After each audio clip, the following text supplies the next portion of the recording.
نضيء بنورنا الدنيا وننشر في الفضاء أملا ونعلي عزم همتنا فمن طلب العلا وصل. ہمارے لیے نہایت خوشی کا موقع ہے کہ ہمارے درمیان اس قحط الرجال کے دور میں جب روز بروز ہمارے سروں سے ہمارے اکابر کا سایہ اٹھتا جا رہا ہے، ہمارے درمیان استاد محترم مفتی مجد القدوس خبیب رومی صاحب تشریف فرما ہیں. گزشتہ سالوں میں بھی آپ نے حضرت کی زیارت کی، حضرت کی باتوں کو سنا.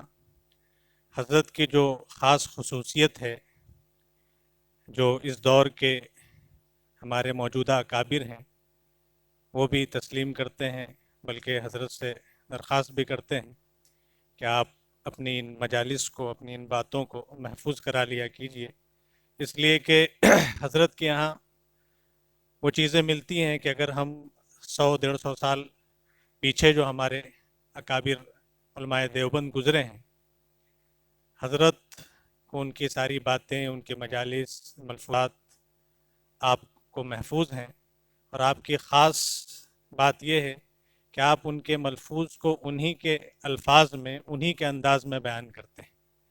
آپ نے گزشتہ کل ہی سنایا اور اس سے پہلے مجلس میں بھی سنایا کہ آپ کے خالہ زاد بھائی مولانا یوسف صاحب تھے، وہ آپ کو امیر الروایات کہتے تھے. ارواح ثلاثہ جو کتاب ہے حضرت تھانوی رحمۃ اللہ علیہ نے اسے مرتب کروایا ہے، اس میں شاہان دہلی کے جو واقعات اور ان کے ملفوظات، باتیں ہیں، ان کو حضرت امیر صاحب سے انہوں نے روایت کیا ہے، تو اس لیے ان کو کہا تھا یہ ہمارے زمانے کے امیر الروایات ہیں. لیکن میں حضرت کو کہتا ہوں کہ آپ امین الروایات ہیں، یعنی جو ہمارے اکابر جو چلے گئے ان کی جو باتیں ہیں، جو آج ہم جن کو دیکھ نہیں پا رہے ہیں، پڑھ نہیں پا رہے ہیں، سن نہیں پا رہے ہیں، تو ہم حضرت کو دیکھ کر، حضرت کو سن کر ہمارے اتنے سارے اکابر کی باتیں ایک ساتھ سن پاتے ہیں اور اس کو محفوظ کر پاتے ہیں. تو یہ ہمارے لیے بڑی اہم بات ہے. تو اس مختصر سے وقت میں حضرت سے درخواست کروں گا کہ وہ اس الہی مجلس کو شروع کریں اور ہمارے اکابر جو آپ کی خاص خصوصیت ہے، اکابر کے باتوں کو ہمارے سامنے ہمارے پیش کریں. بسم اللہ الرحمن الرحیم نحمده ونصلی علی رسولہ الکریم اما بعد. کرتے ہیں ابتدا ہم اللہ کا نام لے کر، جو مہرباں بہت ہے رحمت میں سب سے بڑھ کر. مناجات کے چند اشعار ہیں جن کو حضرت والد صاحب رحمۃ اللہ علیہ نے عربی سے اردو میں نظم فرما دیا تھا، وہ یاد آ گئے.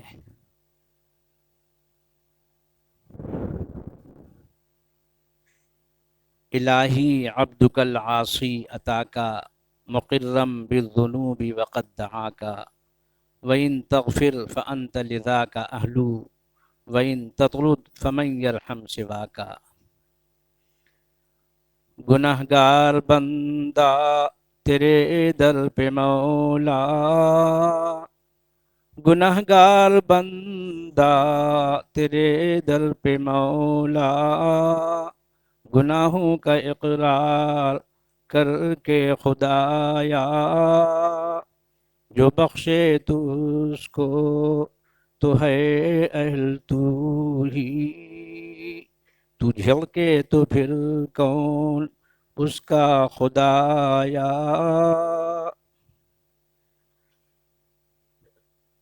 نام نیکو رفتگاں ضائع مکن، تا بماند نام نیکت برقرار. حضرت شیخ سعدی شیرازی رحمۃ اللہ علیہ ارشاد فرما گئے ہیں، اس کو بھی حضرت والد صاحب رحمۃ اللہ علیہ نے اردو میں نظم فرما دیا تھا. جو نیک نام گزرے ہیں ان کو بھی رکھو یاد، باقی رہے گا اس سے تمہارا بھی نیک نام. اس تسلسل میں اللہ تبارک و تعالی ہم سب کو شامل و لاحق فرمائے. نطمع ان يدخلنا ربنا مع القوم الصالحین. توفنا مسلما والحقنا بالصالحین غیر خزایا ولا ندامہ ولا مفتونین۔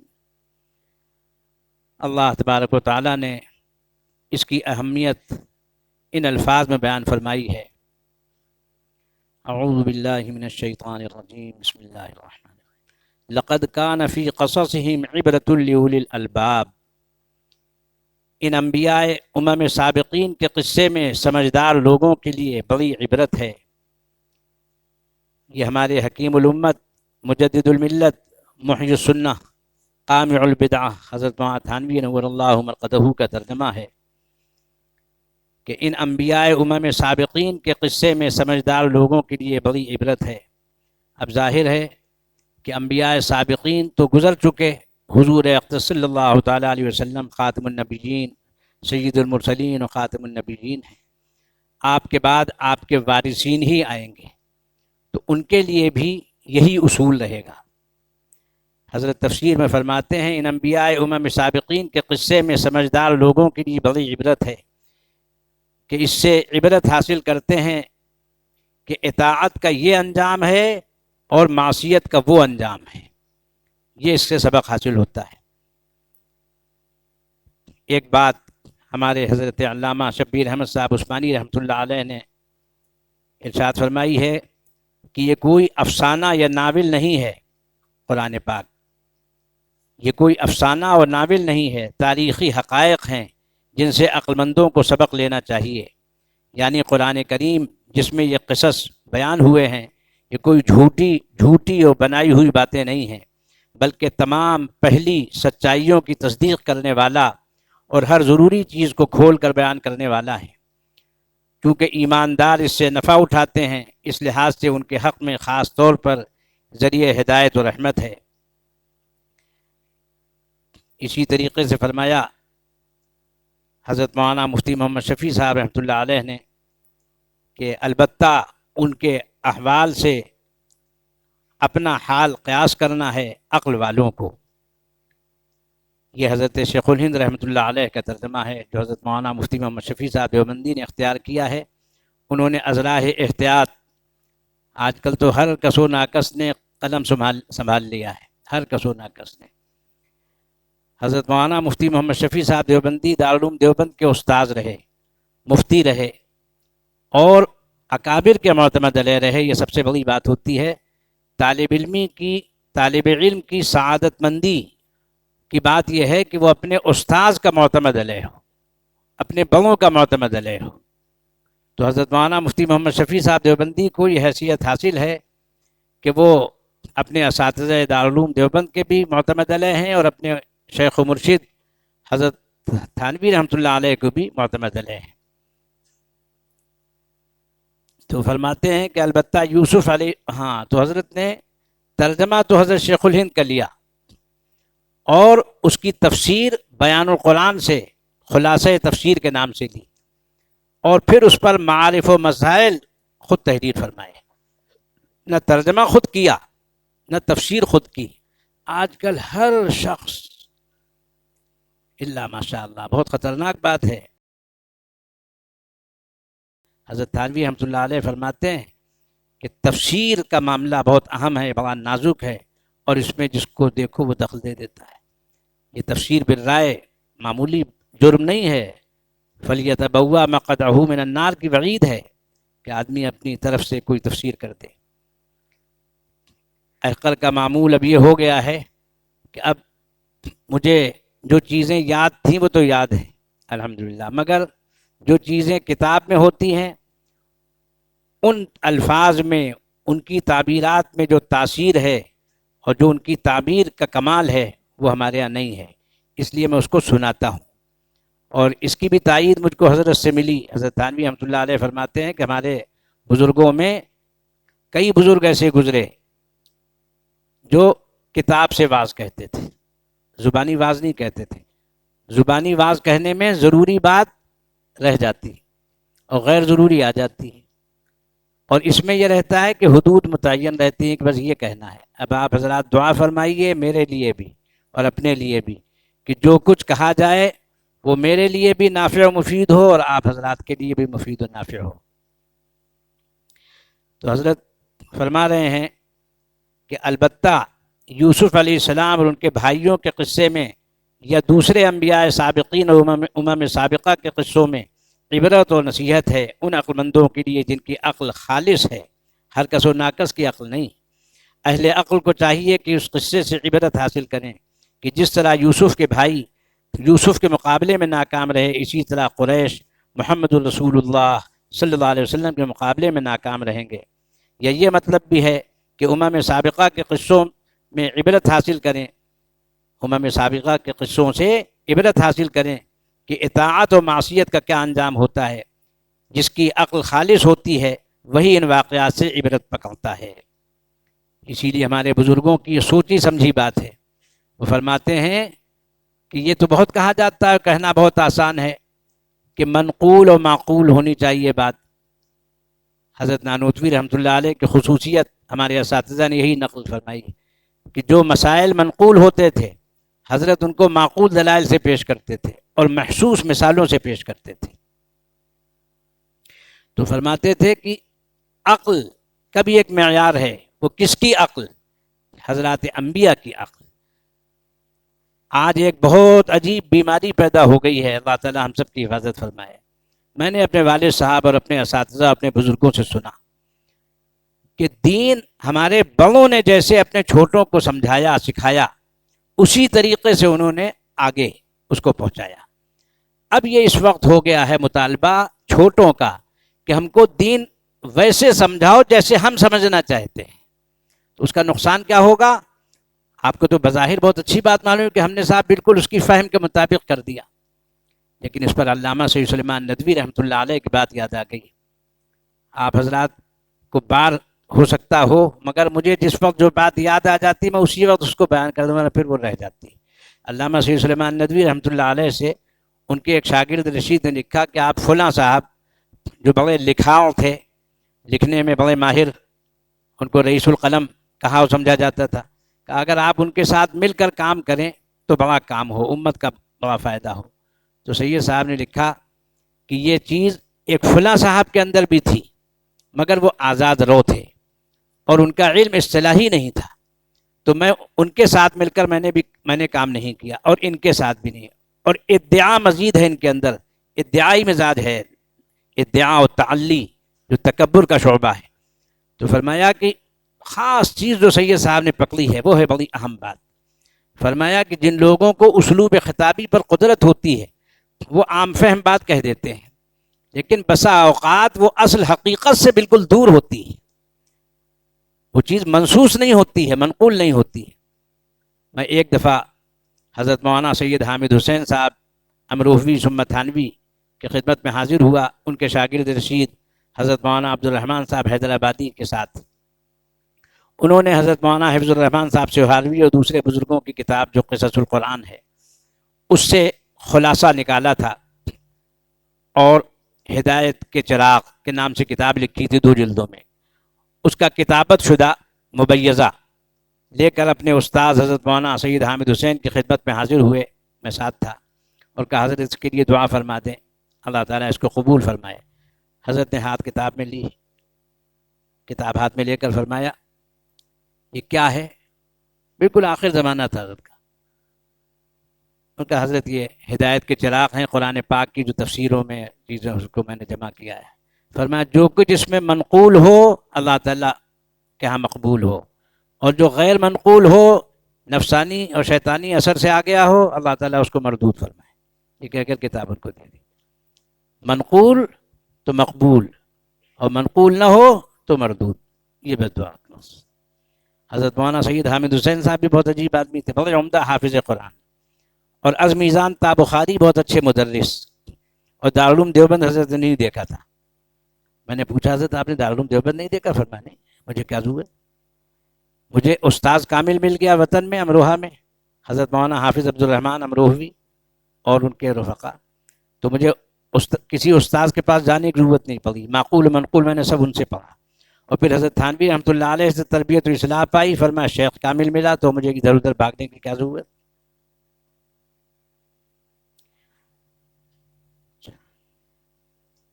حضرت مولانا محمود حسن صاحب دیوبندی کا ترجمہ، بلکہ ام القرآن ایک بڑے کام کا افادہ ہے، اللہ تعالیٰ قبول فرمائے۔ حضرت شاہ عبد القادر صاحب مفسر دہلوی، حضرت شاہ رفیع الدین صاحب مفسر دہلوی، حضرت شاہ عبدالعزیز صاحب محدث و مفسر دہلوی، حضرت شاہ ولی اللہ صاحب مفسر و محدث دہلوی، انہوں نے فارسی میں ترجمے کیے، شاہ ولی اللہ صاحب، شاہ عبدالعزیز صاحب نے، اور پھر اردو میں لفظی ترجمہ شاہ رفیع الدین صاحب نے کیا، اور بامحاورہ ترجمہ ان کے چھوٹے بھائی شاہ عبد القادر صاحب نے کیا۔ یہ ام التراجم ہے قرآن پاک کے اردو میں۔ پھر انہی کو سامنے رکھ کر تمام اکابر سے اساغر تک ترجمے کیے گئے۔ وہ خواہ حضرت شیخ الہند رحمۃ اللہ علیہ ہوں، انہوں نے تو خاص طور پر اس کو سامنے رکھا۔ موضح قرآن تاریخی نام ہے شاہ عبد القادر صاحب کے ترجمے کا، حضرت نے اپنے ترجمے کا نام رکھا موضح الفرقان، اور اسی کو بنیاد و زمین بنایا، اور اس پر پھر تفسیری حاشیہ علامہ شبیر احمد عثمانی نے لکھا جو جامع معقول و منقول تھے، اور پھر اسی کو سامنے رکھ کر مفتی محمد شفیع صاحب نے معارف القرآن لکھی، اسی کو سامنے رکھ کر معارف القرآن حضرت مولانا محمد ادریس صاحب کاندھلوی نے لکھی، اسی کو سامنے رکھ کر حضرت مولانا تقی صاحب عثمانی بھی انہوں نے بھی لکھنے کی کوشش کی، اور اس کا نام بھی انہوں نے مادہ وہی رکھا، توضیح القرآن، موضح قرآن، موضح الفرقان، توضیح القرآن، تو وہ سلسلہ وہی ہے۔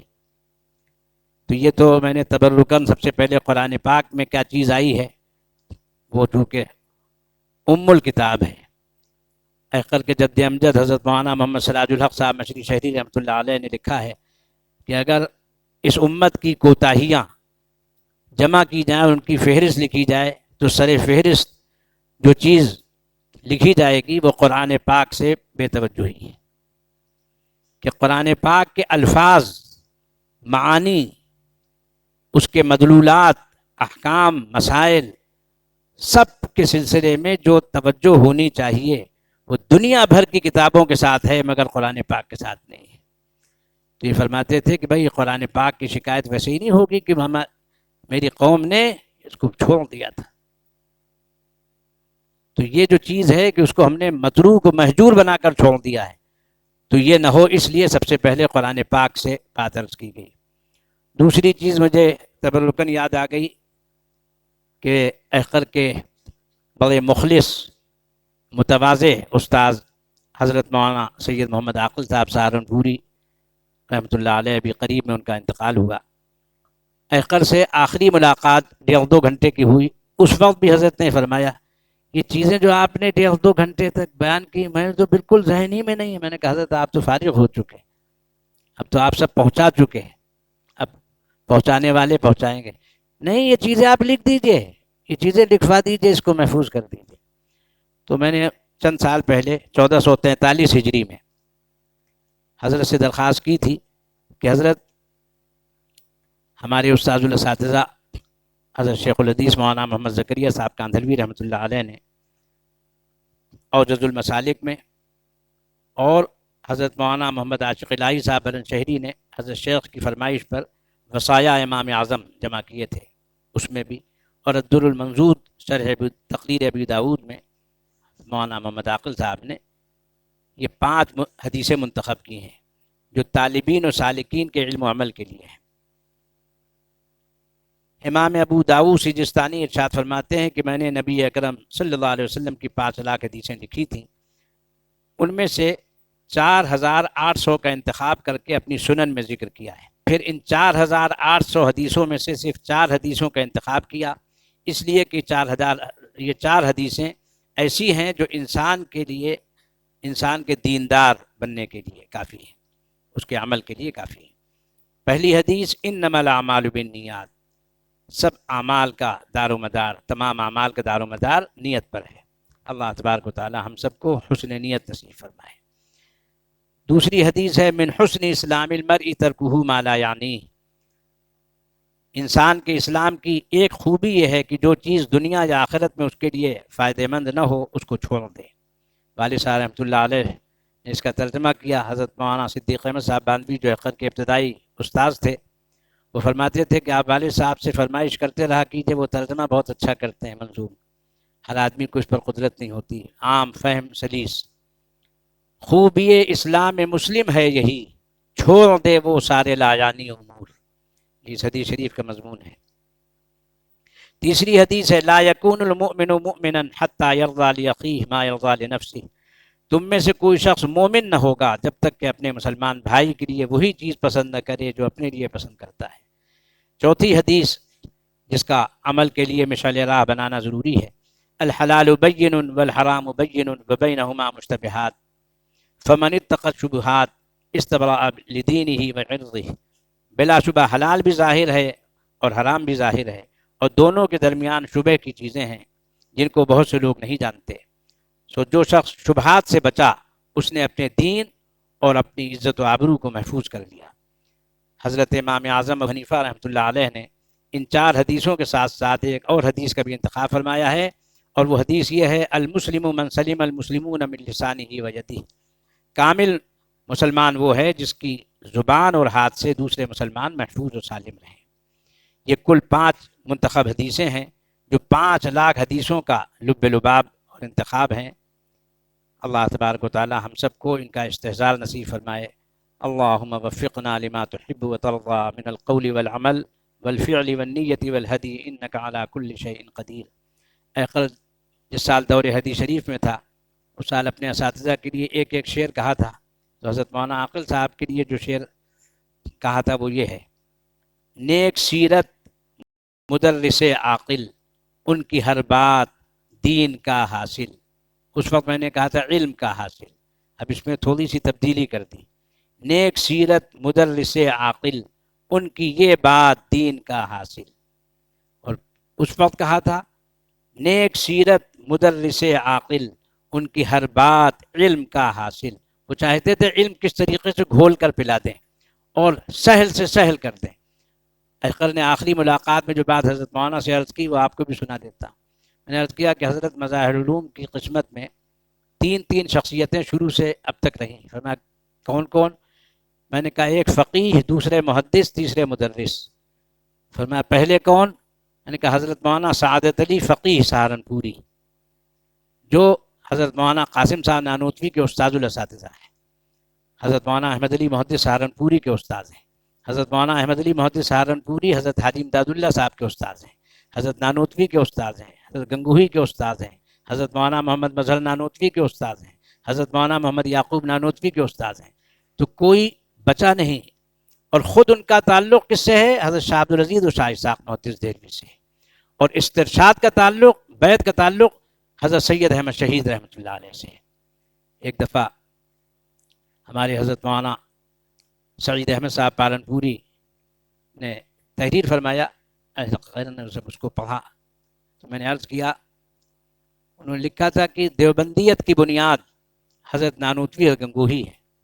تو حقر نے عرض کیا کہ حضرت دارالعلوم دیوبند اور مظاہر العلوم سہارنپور، یہاں سے قاسمیت اور مظاہریت کی تو نسبت شروع ہوتی ہے لیکن دیوبندیت کی نسبت نہیں شروع ہوتی. یہاں سے دیوبندیت کی نسبت شروع ہوتی ہے سید احمد شہید سے، مولانا اسماعیل شہید سے، مولانا عبدالحی برہانوی سے، جنہوں نے گالیاں کھائیں صراط مستقیم لکھ کر، تقویۃ الایمان لکھ کر، اور اپنے عمل سے، عمل کیا؟ صرف 2، عشق الہی بدرجہ اتم اور اتباع سنت بدرجہ اتم. ان 2 چیزوں کا انہوں نے بالکل سور پھونکا. ایک طرف بدعت، رسم، خرافات، جہالت، آباء و اجداد کی رسوم، اس کے مقابلے میں آنا معمولی بات.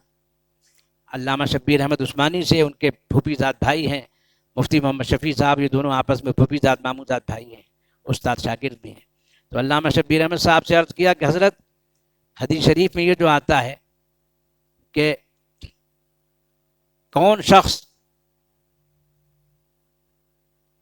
اس وقت اللہ تبارک و تعالیٰ کے ہاں بڑا مجاہد شمار ہوگا، کہا کس کو کہا گیا ہے؟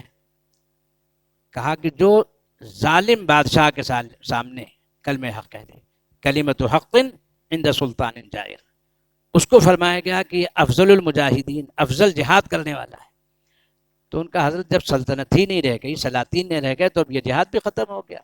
تو علامہ شبیر احمد صاحب فرمایا نہیں، یہ جہاد باقی ہے. کیسے حضرت؟ کہا جب رائے عامہ خلاف ہو حق کے اس وقت حق بات کہو، تو پوری رائے عامہ تمہارے خلاف ہوگی، اور سلطنت میں کیا ہوتا ہے، قوت ہوتی ہے، سطوت ہوتی ہے، تو اس کے مقابلے میں ٹکنا آسان نہیں ہوتا ہے، بڑا دل گردہ چاہیے، بڑا حوصلہ چاہیے، بڑی ہمت چاہیے، ہر شخص کو نہیں ملتی ہے یہ چیز۔ تو فرمایا اس کو وہی اجر ملے گا جب کوئی حماقت، جہالت، خرافات، رسوم کے ماحول میں حق کہے گا باطل کے مقابلے میں، سنت پیش کرے گا بدعت کے مقابلے میں، حقیقت پیش کرے گا رسم کے مقابلے میں، علم پیش کرے گا جہل کے مقابلے میں، تو اللہ تبارک و تعالیٰ کی طرف سے اس کو بھی یہی انشاءاللہ اجر و ثواب ملے گا۔ تو یہ چیز عرض کر رہا تھا۔ جزاک اللہ۔ ہمارے حضرت جلال آبادی رحمۃ اللہ علیہ اپنے ذوف کا اظہار کیسے فرماتے تھے؟ اب مشین پرانی ہو گئی ہے، شریعت و طریقت، مجھ سے چونکہ فرمائش یہ کی گئی کہ آپ اصلاحی مجلس کریں، میں نے کہا اللہ اکبر، اس کے لیے تو مصلح چاہیے۔ حضرت تھانوی رحمۃ اللہ علیہ کی بات پہلے سن لیجیے۔ حضرت نے مفتی محمد شفیع صاحب دیوبندی اور حکیم الاسلام حضرت مولانا قاری محمد طیب صاحب دیوبندی دونوں حضرت کے مجازین تھے۔ فرمایا کہ ایک بات کہوں؟ کہا نہ میں آدمی ہوں نہ آپ۔ اب انہوں نے سر جھکا لیا ادب سے کہ حضرت اپنے کو بھی فرما رہے ہیں، اپنی بھی نفی فرما رہے ہیں کہ نہ میں آدمی ہوں نہ آپ، مگر ایک فرق ہے، ہم میں آپ میں ایک فرق ہے، ہم نے کچھ آدمیوں کو دیکھا ہے، آپ نے دیکھا نہیں ہے، بس یہ مسئلہ ہے۔ احقل نے ان کو دیکھا ہے، اس کیفیت کو بیان نہیں کیا جا سکتا، وہ سمجھی جاتی ہے صرف۔ حضرت محتمم صاحب کی بات یاد آ گئی، ان سے کسی نے پوچھا تھا کہ تصوف کیا چیز ہے؟ فرمایا ذوقی چیز ہے۔ کہا حضرت سمجھ میں کیسے آئے؟ فرمایا آپ نے جلیبی کھائی ہے؟ کہا جی۔ کہا کیسی ہوتی؟ کہا میٹھی۔ کہا امرتی کھائی ہے؟ کہا کیسی ہوتی؟ کہا میٹھی۔ کہا برفی کھائی ہے؟ کہا کیسی ہوتی؟ کہا میٹھی۔ کہا بالو شاہی کھائی ہے؟ کہا کیسی ہوتی؟ کہ رسگلہ گلاب جامن کھایا کیسا ہوتا ہے؟ کہ میٹھا۔ جتنی مٹھائیاں ہیں حضرت 8-10 گنائی، اور ہر ایک کے جواب میں وہ کہتے رہے میٹھی میٹھا۔ حضرت فرمایا ان کی مٹھاس میں بھی کچھ فرق ہوتا ہے کہ نہیں ہوتا ہے؟ کہ جی ہوتا ہے۔ کہ وہ بتائیے؟ کہ وہ تو نہیں بتا سکتے۔ حضرت فرمایا ذوقیات کو الفاظ کا جامہ نہیں پہنایا جا سکتا۔ جو لوگ بھی حضرات صوفیاء کرام کے ذوقیات کے پیچھے پڑے الفاظ میں، وہ لفاظ تھے، وہ نہیں سمجھ سکے، وہ قشری تک پہنچے، لب تک نہیں پہنچے، اولو الالباب تھے ہی نہیں۔ اور فرمایا جا رہا ہے کہ یہ قصے انبیاء امم سابقین کے قصے کس کے لیے ہیں؟ لیولی الالباب۔ تو اولو الالباب جب بھی آئندہ آئیں گے، ہمارے حضرت جلال آبادی فرماتے تھے طریقت، تصوف، سلوک شریعت کا نہایت لطیف الطف ترین جز کا نام ہے۔ فرماتے تھے جائز ناجائز کی بحث نہیں ہوتی ہے شیخ و مرید کے درمیان، فرمایا ذوق شیخ کا ہے اس کے پاس یا نہیں۔ میں نے ایک بزرگ سے سنا جو حضرت جلال آبادی کے بھی مجاز تھے، ڈاکٹر عبدالحی صاحب عارفی، تو ان کو حضرت تھانوی کے سلسلے کی آبرو کہتے تھے، اور مفتی محمد حسن صاحب امرتسری رحمۃ اللہ علیہ کی بھی وہ خلیفہ تھے، 18 سال صحبت پائی تھی، اور حضرت تھانوی نے ان کو فرمایا تھا کہ جتنی دعائیں میں نے اپنے لیے دعائیں خیر مانگی ہیں وہ سب آپ کے لیے بھی کرتا ہوں۔ ڈاکٹر حفیظ اللہ صاحب سکھروی ثم المدنی رحمۃ اللہ علیہ، جس وقت حضرت نے حرم شریف میں بات فرمائی، میں نے سوچا کہ بھائی موقع اچھا ہے، میں نے کہا حضرت یہ دعا آپ کے لیے بھی فرما دیجیے جو حضرت نے آپ کے لیے فرمائی، اور کہا کہ آپ کو اللہ تعالیٰ آپ کی تمنا سے زائد عطا فرمائے۔ تو حضرت تھانوی رحمۃ اللہ علیہ نے جس کو سند دی وہ تو مستند ہے۔ حضرت نے اکبر الہ آبادی کو فرمایا اپنے زمانے کے تمام ادباء و شعراء میں صرف حضرت تھانوی اکبر کے قائل و معترف نظر آتے ہیں۔ فرماتے ہیں وہ لسان العصر تو ادباء و شعراء سبھی ان کو کہتے لکھتے ہیں، میں ان کو عارف زمانہ متدین شاعر کہتا ہوں۔ انہوں نے بالکل دریا بکوزہ ایک نظم لکھی ہے، آپ حضرات کی برکت سے مجھے یاد آ گئی۔ تو حضرت مولانا صدیق احمد صاحب بانوی رحمۃ اللہ علیہ کا ارشاد ہوتا تھا کہ بھائی بسا اوقات کوئی بات یاد نہیں ہوتی ہے، لیکن سامعین میں مخلصین ہوتے ہیں، ان کے اخلاص کی برکت سے اللہ تعالیٰ ان کو یاد دلا دیتے ہیں۔ تو میں رات 2-2:30 بجے سے یہ چیزیں منگوا رہا تھا کہ یہ چیز بھیج دو، یہ چیز بھیج دو، وہ مجھے یاد آئی، میں نے سوچا منگوا لیں، پھر بھول جاؤں گا۔ اسے سن لیجیے، اگر آپ نے اس کو ذہن نشین کر لیا تو بڑے متون، شروح اور حواشی سے آپ مستغنی ہو سکتے ہیں، لیکن اس کو دل اور دماغ میں اتارنے کی ضرورت ہے۔ شریعت اور طریقت کا تلازم، سنو دو ہی لفظوں میں مجھ سے یہ راز، شریعت وضو ہے طریقت نماز۔ سنو دو ہی لفظوں میں مجھ سے یہ راز، شریعت وضو ہے طریقت نماز۔ طریقت شریعت کی تکمیل ہے، طریقت عبادت کی تکمیل ہے۔ شریعت بحکم و طریقت بدل، کے معنی سے کر دے تجھے متصل۔ شریعت میں آثار راہ خدا، طریقت میں رفتار راہ خدا۔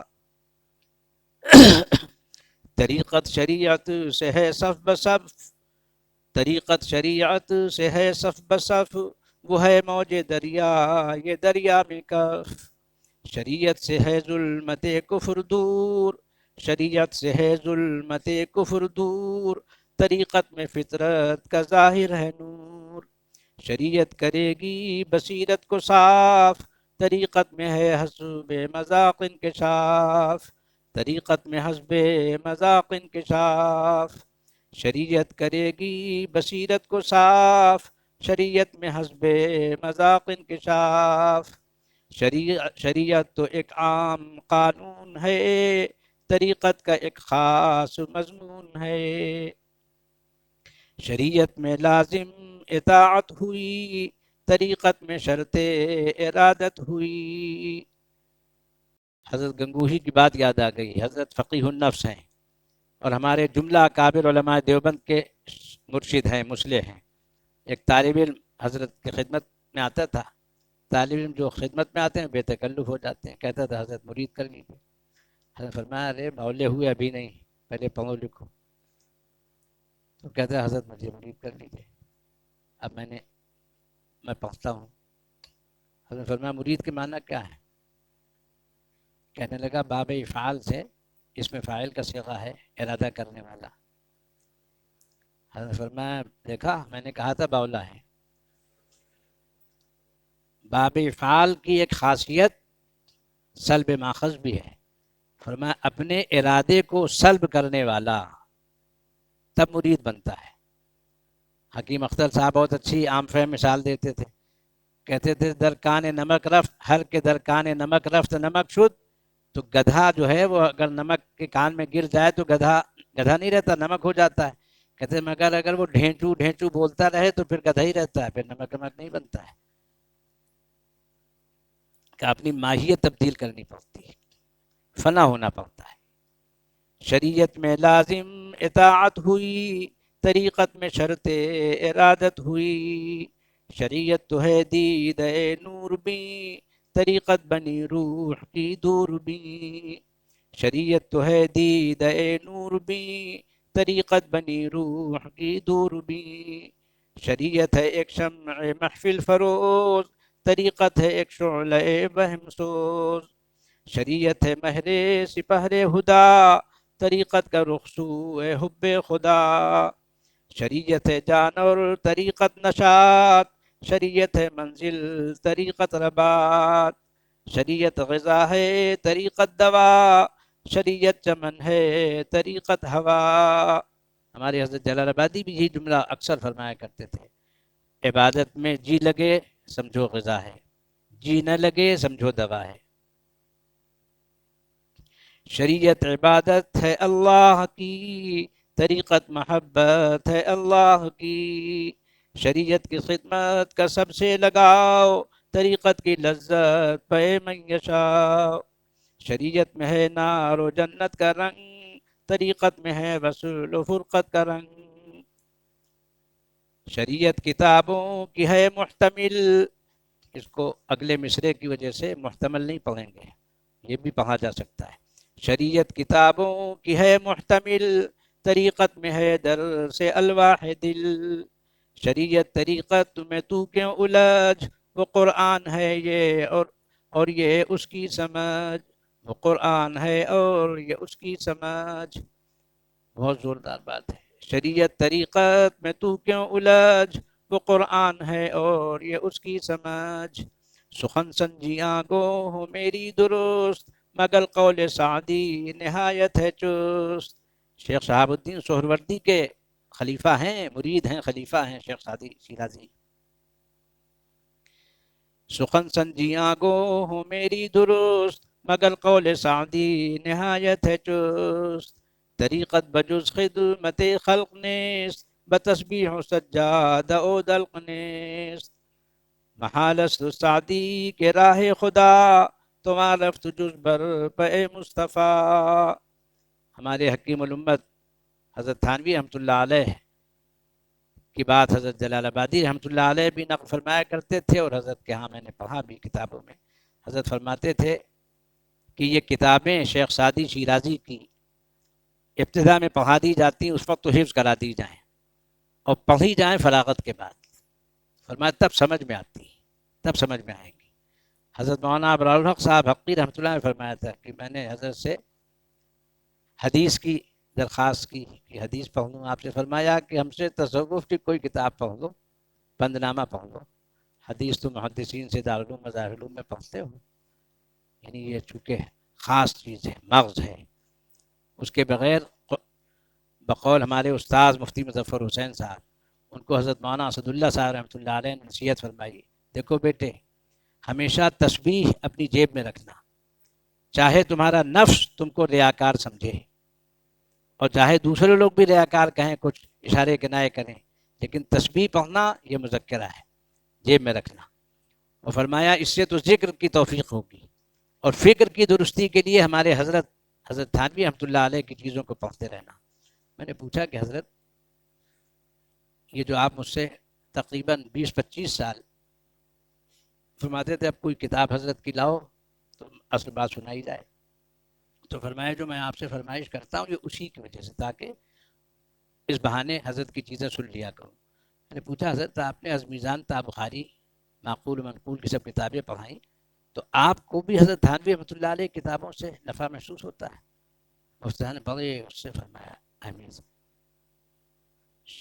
بغیر اس کے معقول و منقول کی درسیات پر پورے طور پر عبور نہیں ہوتا ہے، تعبیر بھی سمجھ میں نہیں آتی۔ حضرت کے ہاں ایسی تعبیر ملتی ہے کہ ہر جگہ وہ تعبیر نہیں ملتی۔ اب دیکھیے شیخ سعدی پر شیخ سعدی یاد آ گئے، یہ ہمارے حضرت جلال آبادی کے دونوں نقل کردہ ہیں۔ شنیدم کے مردان راہ خدا، دل دشمنا ہم نہ کردند تنگ، ترا کہ میسر شبد ای مقام، کے بعد دوستانت خلافت و جنگ۔ ایقل نے اپنے سب سے چھوٹے بیٹے سے کہا کہ اس کو نظم کرو، تو اس نے نظم کر دیا، چونکہ میں شاعر نہیں ہوں، میرے والد شاعر تھے اور وہ بھی شاعری کرتا ہے، لیکن ہم اس کو منع کرتے ہیں، شغف نہیں، کام کی بات۔ سنا ہے کہ مردان راہ خدا، نہ کرتے تھے دل دشمنوں کا بھی تنگ، سنا ہے کہ مردان راہ خدا، نہ کرتے تھے دل دشمنوں کا بھی تنگ، تجھے کیسے حاصل ہو ان کا مقام، کہ تو دوستوں سے بھی کرتا ہے جنگ۔ شیخ سعدی شیرازی کو جب رخصت کیا ہے ان کے شیخ شہاب الدین سہروردی نے، تو دو نصیحتیں کی، اس کو حضرت تھانوی نقل کرتے ہیں، اس کو ہمارے حضرت جلال آبادی بھی نقل کرتے تھے۔ مرا پیر دانائے فرخ شہاب، دو اندرز فرمود بر روئے آب، یکے آن کے برخیش خدبی مباش، دیگر آن کے برغیر بدبی مباش۔ اس کو بھی عقل نے کہا کہ نظم کرو، یہ ہمارے حضرت جلال آبادی بہت اس کی تاکید فرماتے تھے۔ میرے پیر دانا وہ حضرت شہاب، جنہوں نے دیے مجھ کو یہ در آب، نہ اپنے سے تو خوش گما ہو کبھی، نہ اپنے سے تو خوش گما ہو کبھی، نہ غیروں سے تو بدگما ہو کبھی۔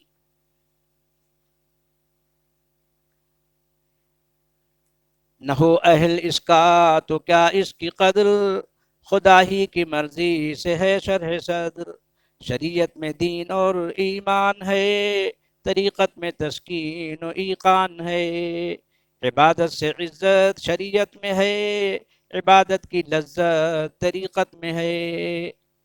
حضرت ڈاکٹر عبدالحی عارفی رحمۃ اللہ علیہ فرماتے ہیں کہ میری ساری زندگی کا جو تجربہ اور مشاہدہ، اس کا جو خلاصہ ہے، وہ حضرت نے 3 جملوں میں بیان فرمایا۔ فرمایا دین کی صورت حاصل ہوتی ہے وعظ سن کر، بیان سن کر، تقریر سن کر، خطاب سن کر، کتاب دیکھ کر، مگر اس کی حقیقت حاصل ہوتی ہے اس پر عمل کر کے۔ اور فرمایا مگر اس کی لذت اور کشش کہ بغیر اس کے چین نہ پڑے، یہ حاصل ہوتی تصوف سے، اہل اللہ کی صحبت سے۔ اس کو فرما رہے ہیں عبادت سے عزت شریعت میں ہے، عبادت کی لذت طریقت میں ہے، شریعت میں تاکید ضبط نصوص، طریقت میں ذوق عمل باخلوص۔ بہت جاندار شعر ہے۔ شریعت میں تاکید ضبط نصوص، طریقت میں ذوق عمل باخلوص۔ یہی ہے، عمل اگر خلوص کے ساتھ ہوتا رہے۔ ہمارے استاد حضرت مولانا سید صدیق احمد صاحب بانوی رحمۃ اللہ علیہ فرمایا کرتے تھے، بولے خبیب ہمارے کاموں میں جب کوئی نقص اور کسر رہ جاتی ہے، رکاوٹ ہوتی ہے، تو اس میں ہمارے اخلاص کی کمی کو دخل ہوتا ہے۔ یہ نہیں کہتے تھے حضرت عذرائے شفقت کہ دیکھو تمہارے عمل میں کمی نقص کسر اس لیے رہ جاتی ہے کہ تمہارے اخلاص میں کمی رہ، اپنے اوپر فرماتے تھے۔ یہ ان کی بڑائی تھی، بڑے ایسے ہی سمجھاتے ہیں۔ شریعت میں تاکید ضبط نصوص، طریقت میں ذوق عمل باخلوص۔ تو ذوق عمل جب تک کہ خلوص کے ساتھ نہیں ہوگا، ریا نہ ہو۔ آج کل یہ جو تصاویر کے ساتھ مشائخ کی تصویریں ہیں، اس میں ریاکاری اور نمائش کا خطرہ ہے، بہت قوی خطرہ ہے۔ بن ٹھن کے بیٹھے ہوئے ہیں کہ کہیں کوئی شکن نہ ہو۔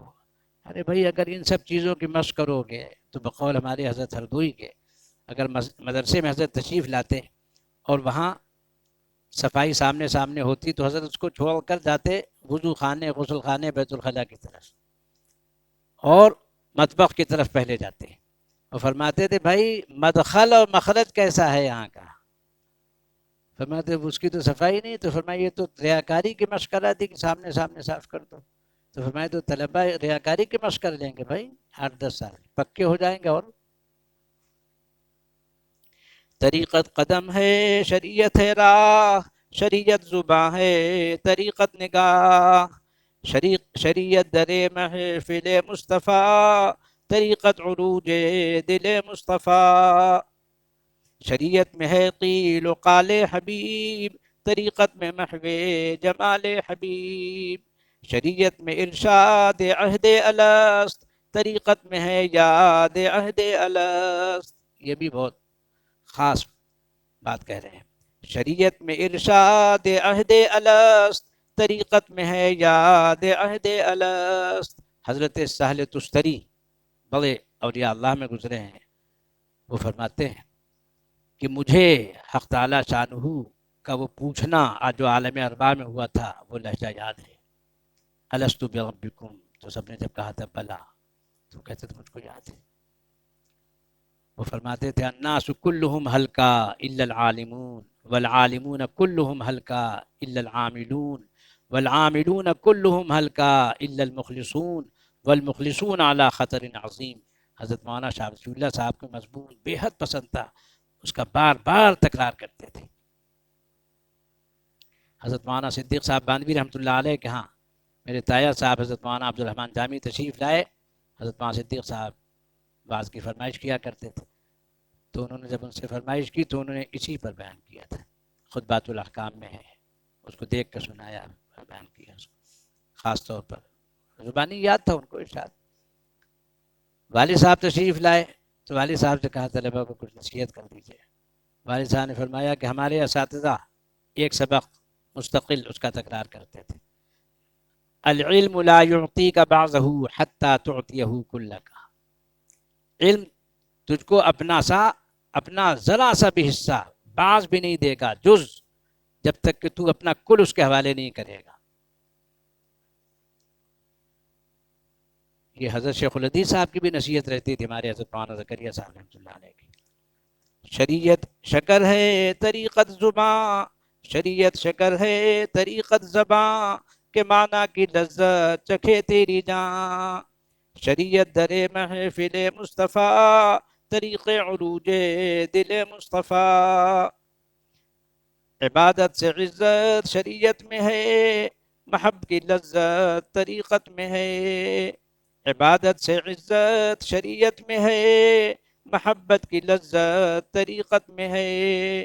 شریعت میں ہے صورت فتح بدر، طریقت میں ہے معنی شق صدر. شریعت میں ہے صورت فتح بدر، طریقت میں ہے معنی شق صدر. شریعت میں ہے قیل و قال حبیب، طریقت میں حسن و جمال حبیب. نبوت کے اندر ہی ہیں دونوں رنگ، نبوت کے اندر ہی ہیں دونوں رنگ. عبث ہے یہ ملا و صوفی کی جنگ، عبث ہے یہ ملا و صوفی کی جنگ. اب تو مسٹر و ملا کی جنگ ہے. یہ اب سے 100 سال پہلے کی بات ہے جب ملا و صوفی کی جنگ تھی. حکیم الاسلام حضرت مولانا قاری محمد طیب صاحب دیوبندی رحمۃ اللہ علیہ یاد آ گئے. حضرت کی خدمت میں عصر بعد لوگ حاضر ہوتے تھے، اساتذہ و طلباء. کوئی سوال کرتا تھا، حضرت اس کا جواب دیتے تھے، وہی مجلس ہوتی تھی. تو احقر نے یہ دریافت کیا کہ حضرت یہ شریعت و طریقت میں جو ٹکراؤ علماء و صوفیہ کا مشہور ہے، اس کا کیا حل ہے؟ فرمایا یہ سوال میرے والد صاحب کے ایک دوست تھے جو سلسلہ قادریہ کے شیخ تھے حیدرآباد میں، اور میرے والد صاحب کے ہم عمر تھے. انہوں نے بھی مجھ سے کیا تھا کہ سنا ہے آپ بہت اچھی تقریر کرتے ہیں، بڑے بڑے لا ینحل عقدے حل کر دیتے ہیں، تو میرا بھی ایک مسئلہ حل کیجیے. میں نے کہا حضرت میں کیا کر سکتا ہوں، حل کر سکتا ہوں؟ فرمایا نہیں حل کر سکتے ہو. یہ ملا و صوفی کی جنگ کیسے ختم ہو؟ کہ میں نے کہا حضرت بہت آسان ہے، مگر آپ شاید اسے تسلیم و قبول نہ فرمائیں چونکہ صوفی تھے وہ. اور حضرت علماء کے وکیل تھے خاص، ایسا نہیں کہ ادھر کے نہیں تھے، لیکن خاص طور پر دارالعلوم کے محتمم تھے. تو کہا میں نے کہا حضرت بہت آسان ہے. کہا حضرت ان کا بھائی کیا؟ کہ میں نے کہا کہ علماء کا سارا کام، ان کی ساری خدمت متعلق بجلوت ہے، اور صوفیہ کا سارا کام متعلق بخلوت ہے. وہ اپنی خلوت کو جلوت میں اگر لائیں گے تو اس پر حکم شرعی متوجہ ہوگا. اور مفتی جو ہیں یہ اللہ تعالیٰ کا محکمہ پولیس ہے، کا یہ قانون ہاتھ میں لینے نہیں دیتا ہے. چاہے غوث اعظم ہو، چاہے قطب عالم ہو، کہہ دیتا ہے یہ غلط ہے. تو فرمایا کہ انہوں نے کہا، وہ ہنسے کہ ہاں بھائی بات تو ہے کہ خلوت و جلوت کا معاملہ، خلوت کو جلوت میں کیوں لائے؟ تو اس لیے حضرت تھانوی رحمۃ اللہ نے اس میں بڑا کام کیا ہے. اللہ تعالیٰ ان کی قبر کو نور سے منور فرمائے. اب حضرت کی وصیت مجھے یاد آئی کہ حضرت ہردوئی رحمۃ اللہ علیہ کی خدمت میں جب بھی میں حاضر ہوا تو 2-3 مرتبہ کم از کم حضرت نے یہ وصیت مجھے مرحمت فرمائی. مجالس ابرار میں بہت صاف ستھری چھپ گئی ہے. حضرت کی بھی عجیب انتظامی شان تھی. علم، حکمت اور انتظام کا مجموعہ تھے حضرت تھانوی رحمۃ اللہ علیہ. سن 1330 ہجری سے 1362 ہجری تک مسلسل حضرت نے وصیت نامہ لکھا، حذف و اضافہ، کمی بیشی، حق و فق کرتے رہے، اس میں ترمیم و تبدیل. 32 سال 1330 سے 1362 تک. حضرت فرما رہے ہیں، سورہ والعصر پڑھ کر لکھا ہے حضرت نے وہ وصیت نامہ اپنا. بعد الحمد والصلاۃ، بسم اللہ الرحمن الرحیم. بعد الحمد والصلاۃ، احقر اشرف علی مظہر مدعا ہے کہ یہ چند تنبیہات بطور وصیت کے معروض ہیں. سب سے پہلی بات تو یہ ہے کہ اللہ تبارک و تعالی کا ارشاد ہے، کل من علیہا فان ویبقى وجہ ربک ذو الجلال والاکرام. اور حدیث شریف میں آتا ہے، اکثروا ذکر حازم اللذات الموت، موت کو یاد رکھا کرو. اور حدیث شریف کا مضمون ہے کہ کوئی شخص اس کے اوپر 2 راتیں بھی نہ گزریں کہ وہ اپنا وصیت نامہ تیار نہ رکھے. تو وصیت نامہ تیار رکھنا چاہیے.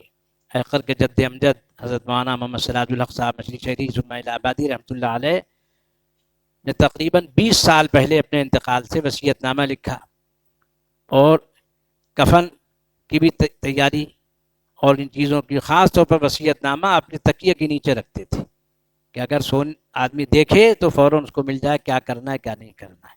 معمولات نبوی میں چھپا ہوا ہے، کتاب ہے۔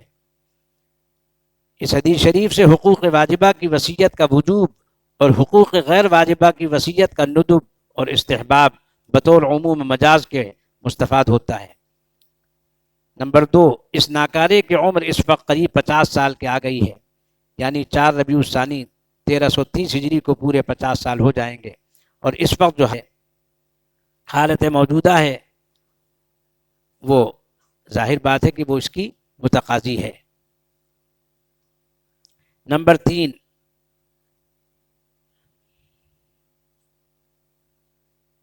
یہ باریک ہے، آپ پڑھ کے سنائیں۔ بسم اللہ الرحمن الرحیم۔ نمبر 3، نظر بر حدیث بالا و شعر مذکور بعض امور کے اعتبار سے واجب اور بعض کے اعتبار سے مناسب سمجھا کہ مختصر وصایا حسب حالت موجودہ لکھ کر ان کی عام اطلاع کر دوں۔ اس میں میرے نفع کے ساتھ دوسروں کا بھی نفع ہے، علماً بھی اور عبرتاً بھی۔ چنانچہ مفصل مطالعہ وصایا سے لازمی و متعدی مصالح ساتھ ساتھ معلوم ہوتے جائیں گے۔ نیز ممکن ہے کہ دوسرے بھی اس کی تقلید کریں تو طاعت کا تسبب بھی طاعت ہے۔ نمبر 4، میں اپنے سب دوستوں سے استدعا کرتا ہوں، گزارش کرتا ہوں کہ میرے سب معاصی صغیرہ و کبیرہ عمد و خطا کے لیے استغفار فرماویں، اور جو میرے اندر